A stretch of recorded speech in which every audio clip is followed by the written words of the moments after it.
বোঝায়। এই চেতনা হচ্ছে আমি আছি। তারপর আমি কি? কলুষিত চেতনায় এই আমি মানে আমি হচ্ছে সমস্ত জগতের অধীশ্বর। আমি হচ্ছে ভোক্তা। এই জগৎ প্রতিনিয়তই আবর্তিত হচ্ছে। কারণ প্রত্যেকটি জীবসত্তা মনে করে যে সে হচ্ছে এই জড় জগতের স্রষ্টা ও অধীশ্বর। জড়চেতনার দুটি প্রকাশ হয়। তার একটির প্রভাবে জীব মনে করে সে হচ্ছে স্রষ্টা এবং অন্যটির প্রভাবে সে মনে করে সে হচ্ছে ভোক্তা। কিন্তু প্রকৃতপক্ষে পরমেশ্বর ভগবানই হচ্ছেন সবকিছুর স্রষ্টা ও ভোক্তা। আর জীব ভগবানের অপরিহার্য অংশ হবার ফলে সে স্রষ্টাও নয়, ভোক্তাও নয়। সে হচ্ছে সহায়ক। সে হচ্ছে সৃষ্ট ও ভোগ্য। উদাহরণস্বরূপ বলা যেতে পারে, একটি যন্ত্রের একটি অংশ যেমন সমগ্র যন্ত্রটির পরিচালনায় সহযোগিতা করে, ঠিক তেমনি ভগবানের অংশ হবার ফলে জীবের একমাত্র কর্তব্য হচ্ছে ভগবানের কাজে সর্বতভাবে সহযোগিতা করা। হাত পা চোখ মুখ আদি হচ্ছে দেহের অংশ, কিন্তু তারা কখনোই ভোক্তা নয়। ভোক্তা হচ্ছে উদর। এগুলি সমষ্টিগতভাবে কাজ করে উদরকে ভোগ করতে সাহায্য করে। যেমন পা দেহকে বহন করে নিয়ে চলে, হাত খাদ্য সংগ্রহ করে, দাঁত চর্বণ করে। এভাবে সমস্ত দেহই উদরকে ভোগ করতে সহযোগিতা করে। কারণ উদর তুষ্টি হলে সমস্ত দেহ পুষ্ট হয়।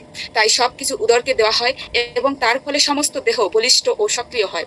গাছের গোড়ায় জল দিলে যেমন সমস্ত গাছটিকে জল দেওয়া হয়, উদরকে খাদ্য দিলে যেমন দেহকে খাদ্য দেওয়া হয়, ঠিক তেমনি পরম স্রষ্টা ও পরম ভোক্তা ভগবানের সৃষ্টি কার্যে ও ভোগের কার্যে সহযোগিতা করাই আমাদের কর্তব্য। এভাবে তাকে তুষ্ট করার ফলে আমাদের অস্তিত্বের উদ্দেশ্য সফল হয়। যদি হাতের আঙুল মনে করে উদরকে না দিয়ে সে নিজেই সবকিছু খাবে, তাহলে তাকে নিরাশ হতে হবে। ঠিক তেমনি জীব যদি মনে করে ভগবানকে বাদ দিয়ে সে নিজেই সুখী হবে, তবে তাকে নিরাশ হতে হবে। ভগবান সৃষ্টিকর্তা এবং তিনি হচ্ছেন একমাত্র ভোক্তা, আর সমস্ত জীব হচ্ছে তার সহায়ক।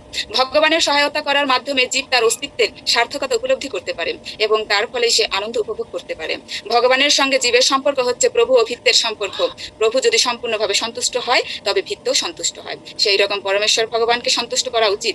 যদিও সৃষ্টিকর্তা হওয়ার প্রবণতা এবং জড়জগৎ উপভোগের প্রবণতা জীবদের মধ্যেও রয়েছে, কেননা প্রকাশমান জগতের সৃষ্টিকর্তা পরমেশ্বর ভগবানের মধ্যে সেই একই প্রবণতা বিদ্যমান। হরে কৃষ্ণ। প্রভু, প্রভু আমি কি বলবো প্রভু, শুধু এইটুকুই বুঝতে পারলাম, আমরা তার সন্তান। সন্তানের কর্তব্য হচ্ছে সর্বদা পিতার আদেশ নির্দেশ মান্য করে চলা, এবং পিতা যাতে খুশি হয় আমাদের সেই কার্য করা উচিত। হরে কৃষ্ণ। প্রভু, শেষ বলা। আমার কথা আমাকে শুনতে হবে? এখান থেকে কারো কোনো প্রশ্ন? বুঝতে পেরেছেন প্রকৃতপক্ষে কে ভোক্তা? নিজে ভোক্তা সাজার অনেক ইচ্ছা, আমি মালিক সাজার অনেক ইচ্ছা, আমি মালিক, কিন্তু কোনোদিনও মালিকও হতে পারবেন না। কোনো কিছুই নয়। অনেকে মালিক হওয়ার চেষ্টা করতেছি, আমি মালিক, আমি বাড়ির কর্তা, আমি সব দেখাশোনা করছি, আমি অনেক কিছু করছি, সম্পূর্ণ মিথ্যে। পরমাত্মা দেহের ভিতরে আছে বিদায় আপনি মালিক সাজতে পারতেছেন। অবশ্যই আপনি একজন ক্ষুদ্র মালিক, বৃহৎ মালিক হচ্ছে ভগবান শ্রীকৃষ্ণ।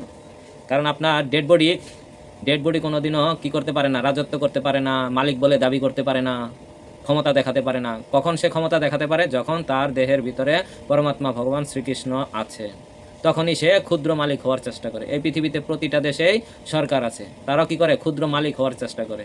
কিন্তু প্রকৃত মালিক হচ্ছে কি? ভগবান শ্রীকৃষ্ণ।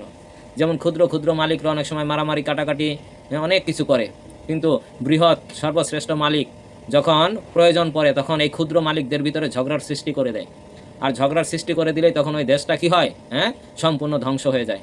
শুধু 2-3 কথা বলবে আর রজতম গুণ বাড়িয়ে দিবে, তখনই কি হবে? আমরা দেখতে পাচ্ছি বিভিন্ন দেশগুলো ধূলিসাৎ হয়ে যাচ্ছে। একদিন, 2 দিন, 3 দিন, বেশি না, 1 মাসের ভিতরে সব পরিষ্কার হয়ে গেছে। হাজার হাজার, চিন্তা করে দেখুন আফগানিস্তান, তারপর অন্যান্য দেশগুলো, কত সুন্দর নাকি? কত হাজার হাজার কোটি কোটি টাকা অর্জন করেছিল, সবার ব্যাংক ব্যালেন্স ছিল, অনেক কিছু ছিল। তারা লাভ লসের হিসাব করেছে, এটাতে লাভ হবে, ওটাতে লাভ হবে, মানুষকে ঠকিয়ে লাভ করেছে, মানুষের সাথে প্রতারণা করে লাভ করেছে, ব্যাংক ভরেছে। নিমিষেই সব কি হয়েছে? পরিষ্কার হয়ে গেছে। এখন একটা বিল্ডিংও নেই, ধুধু বালিচরের মতো, মরুভূমির মতো। সব লাভ লস চলে গেছে। তা আমরা কি করি? এই জড়জগতে এসে মালিক দাবি করে লাভ লস করি না?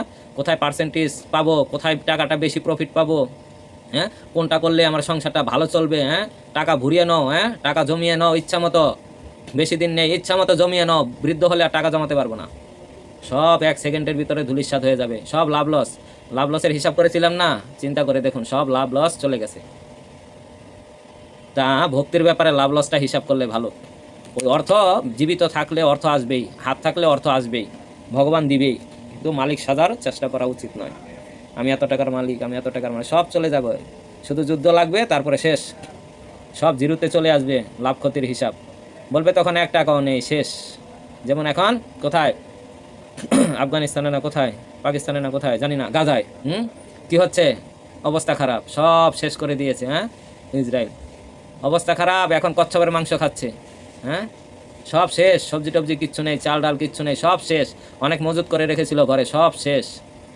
এখন সমুদ্রের কচ্ছপ খাচ্ছে, যে কচ্ছপ তাদের জন্য কি হালাল নয়। চাচা জানটা বাঁচা। এখন ধর্ম কোথায় গেল, জাত গেল বলে, এ কি আজব কারখানা। এখন আর জাতপাত নেই। এর জন্য আমাদের ভক্তি জীবনে লাভ লসটা দেখতে হবে, যে কোথায় ক্ষতি হয়ে গেল আমাদের ভক্তি জীবনটা, কোথায় ভক্তি জীবনে লাভ হবে, এগুলো দেখতে হবে। ঠিক আছে, হরে কৃষ্ণ।